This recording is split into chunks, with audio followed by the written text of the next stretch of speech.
Saat hari masih pagi, kedua orang tua Citra dan adiknya dikejutkan dengan kedatangan Wanda. Kali ini Wanda datang didampingi oleh Rani. Wanda terlihat sangat berantakan. Bagian bawah matanya terlihat menghitam dan tak ada polesan make up pada wajahnya.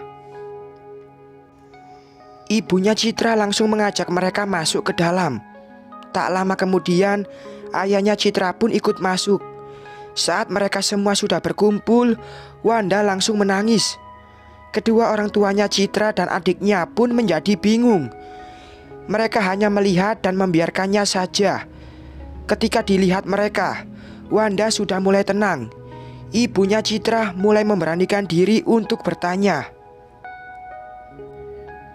Wanda yang ditanya pun beberapa kali menghela napas sebelum menceritakan semuanya.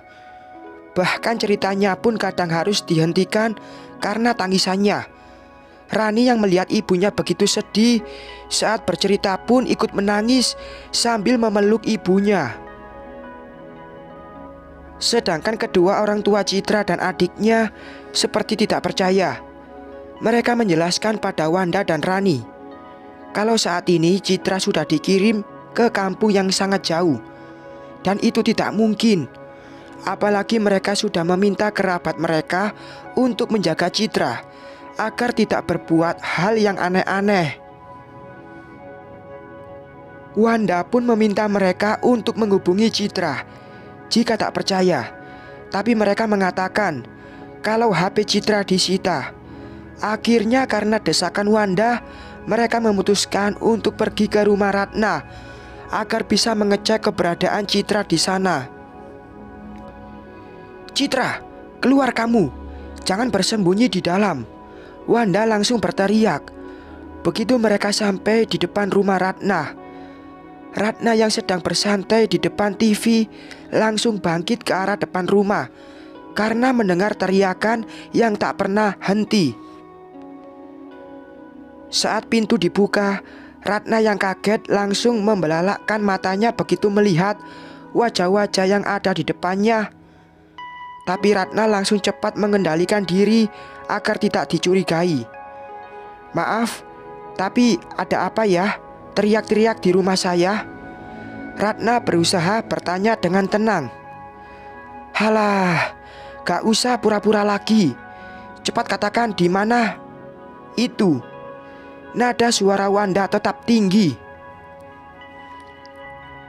Ratna yang belum mengeluarkan kata-kata lagi langsung didorong oleh Wanda.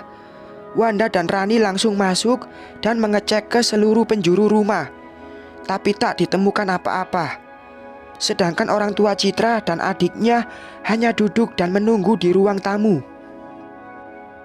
"Sudah tinggal di mana lagi perempuan itu?" Wanda melotot ke arah Ratna. "Maaf, tapi saya tidak mengerti maksud ibu. Lagian ibu ini siapa? Datang-datang langsung teriak dan main geledah rumah orang saja. Ibu mau saya panggilkan RT dan warga setempat?" Ratna berucap dengan marah, walaupun dalam hatinya ada rasa takut juga. "Tante, ayo kita duduk dan tanyakan baik-baik saja." Wanda yang ingin kembali berteriak langsung diajak duduk oleh Dini. Mereka semua pun duduk dengan tenang. Kemudian Dini yang memulai bertanya tentang kakaknya yang datang dan menginap di rumah Ratna, dan juga tentang pernikahan yang dilakukan oleh kakaknya. Ratna menjawab semuanya dengan kebohongan. Dia juga berkata tidak tahu menahu tentang keberadaan Citra, karena sudah beberapa waktu ini Citra tidak ada kabar dan nomor HP-nya juga tidak aktif. Ratna berbicara dengan serius sehingga Dini dan kedua orang tuanya percaya. Tapi tidak dengan Wanda dan Rani. Wanda bahkan kembali berteriak dan ingin menampar Ratna, tapi berhasil dihalangi oleh Dini. Melihat Wanda yang sudah kehilangan kendali, mereka pun pamit pada Ratna dan memutuskan untuk pulang. Sepanjang perjalanan, Wanda tak pernah bisa diam. Dia terus marah dan mengatakan kalau semua yang dikatakan oleh Ratna adalah kebohongan. Ayah Citra yang sudah tak tahan lagi dengan tingkah Wanda akhirnya memutuskan untuk pergi ke kampung untuk memastikan keberadaan Citra di sana. Kalau begitu, aku ikut. Jika memang Citra ada di kampung, aku ingin lihat bagaimana reaksinya ketika melihatku, ucap Wanda. Baiklah, kalau itu mau ibu. Tapi perjalanannya sangat jauh, jawab ayah Citra. Tidak apa-apa. Ayo, kita langsung berangkat, jawab Wanda dengan semangat. Mereka pun langsung berangkat ke kampung dengan kemudi yang sudah diambil alih oleh ayah Citra. Di sepanjang perjalanan, mereka semua hanya terdiam dan larut dalam pikiran masing-masing. Bahkan saat hari sudah siang dan mereka singgah di tempat makan yang mereka temui di pinggir jalan untuk mengisi perut mereka, mereka tetap makan dalam diam.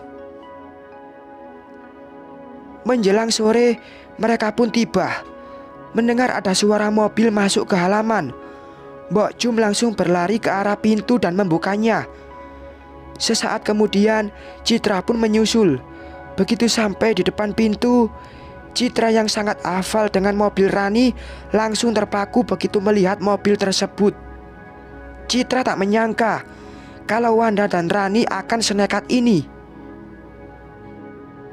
Tak lama kemudian, para penumpang pun turun satu persatu hingga akhirnya Wanda yang turun. Wanda langsung menatap tajam ke arah Citra. Sedangkan Citra masih terpaku di tempat dengan jantung yang berdetak hebat begitu melihat Wanda. Menyadari perubahan pada sikap Citra membuat Mbok Jum langsung mengerti tentang situasi saat ini. Mbok Jum langsung memegang tangan Citra dan meremasnya, seolah sedang memberi kode agar Citra tetap tenang. Citra langsung berusaha mengontrol detak jantungnya dan juga berusaha untuk bersikap dengan tenang. Mbok Jum langsung mempersilahkan mereka semua untuk masuk ke dalam.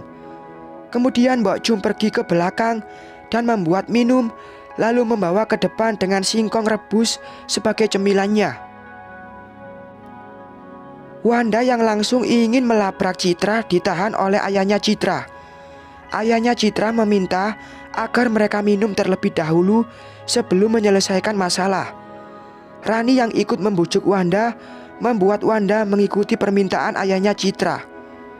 Sedangkan Citra hanya melihat mereka minum sambil memikirkan langkah apa yang harus diambil. Bersambung.